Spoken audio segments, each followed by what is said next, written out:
सो आप हैं प्रांशु के पापा और मम्मी। मैं अभी आया हुआ हूँ अपने बायोमेंटस कमांडो प्रांशु के घर पे। एंड प्रांशु का ये स्टडी रूम है जहाँ पर प्रांशु अपनी स्टडीज़ कर रहा है और अभी स्कूल से लौट के आया है और बायो का लेक्चर चल रहा है। डायग्राम देख सकते हैं। सर नहीं दिख रहे, बायो सर साइड में हुए लगता है फ्रेम से। सर को लेके तो आइए। हाँ, सर एकदम अभी डैशिंग स्टाइल में सर आते आते हुए और अभी कुछ पढ़ाएंगे सर।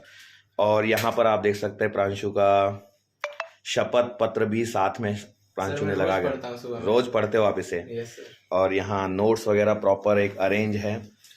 हाँ, तो मैं पूछना चाहता था कि आपको बायोमेंटस के बारे में पता लगा अनिकेत से। अंकित या अनिकेत, क्या बोला? अनिकेत। अनिकेत, अनिकेत भैया से पता लगा। यस। बायोमेंटस के एक्स कमांडो हैं। Yes sir. और अभी आपका अनुभव क्या कहता है बायोमेंटस को लेकर के?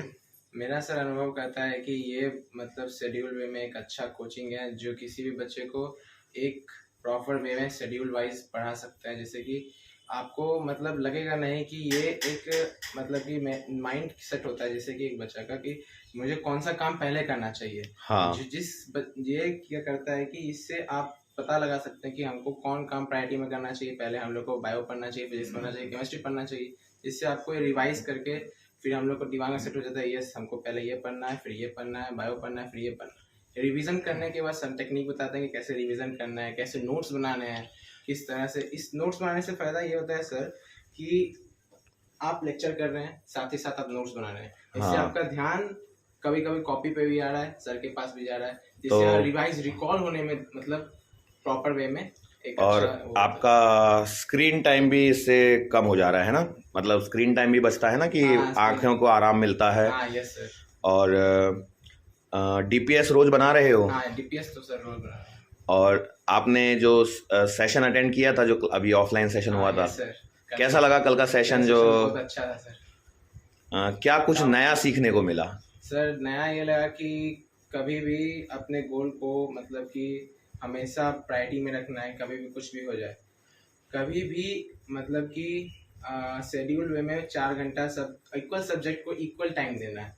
जैसे कि मैं क्या करता था, हमेशा पहले फिजिक्स पढ़ लेता था, फिर 2 घंटा बायो पढ़ लेता था, फिर 3 घंटा मैं केमिस्ट्री पढ़ लेता था। इससे क्या होता था कि मेरे को पता नहीं चलता था कि मैं कैसा काम। तो टाइम आपने कैसे मैनेज करने के लिए बताया कि 4 घंटा इसको दो, 4 घंटा इसको दो, 4 घंटा इसको दो, जिससे कि प्रॉपर वे में बैलेंस वे में चलेगा।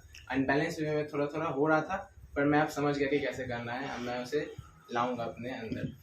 और जो ये सेशन हुआ उसके बाद में आपका कोई डाउट था? जहाँ तक कवर हुआ पूरा तो सिलेबस लॉज ऑफ मोशन तक कल कवर हो पाया था फिजिक्स का सेशन में। तो वहाँ तक आपका पहले से कोई डाउट था जो आपको पूछना था आपने? लॉज ऑफ मोशन सर मेरे को वहाँ का वो वाला सर समझ में नहीं आया था जो आपने बताया था कि कैसे हम लोग को मतलब कि इनवर्ड जाना है कि आउटवर्ड जाना है, साउथ पोल नॉर्थ पोल। वो सर कुछ समझ में नहीं आ रहा था। जो आपने उस समय बताया ना, तो मेरे को पूरा क्लिक कर गया दिमाग में, हाँ ये हो सकता है, ऐसे कर सकते हैं।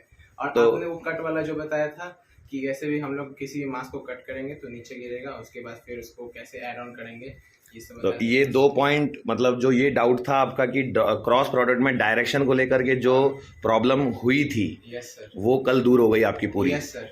और ये वाला जो कटिंग वाला था, मास कटिंग स्ट्रिंग कटिंग का, वो भी आपका हुआ। Yes. Okay, so thank you Pransh हमें बताने के लिए। और आप क्या कहना चाहोगे और फेलो कमांडोज को, अपने साथियों को क्या कहना चाहोगे? कि मेहनत करते रहो, आगे बढ़ते रहो, कभी भी कुछ सोचना मत, सर के बारे में कुछ सोचना मत, सर पे डाउट मत करना। बायो मेंटर्स एक ऐसा इंस्टीट्यूट है जो आपको 100% नीट के लिए सिलेक्शन देगा। इट्स माई गारंटी, और सर की भी यही गारंटी है। और मैं बायो मेंटर्स की होल टीम को और जितेंद्र सर और अमर सर और चिन्मय सर और संजय सर को थैंक यू कहना चाहूँगा, जो मेरे को इतनी अच्छी शेड्यूल में मतलब तैयारी करा। Okay, thank you Pransh, thank you. Thank you sir.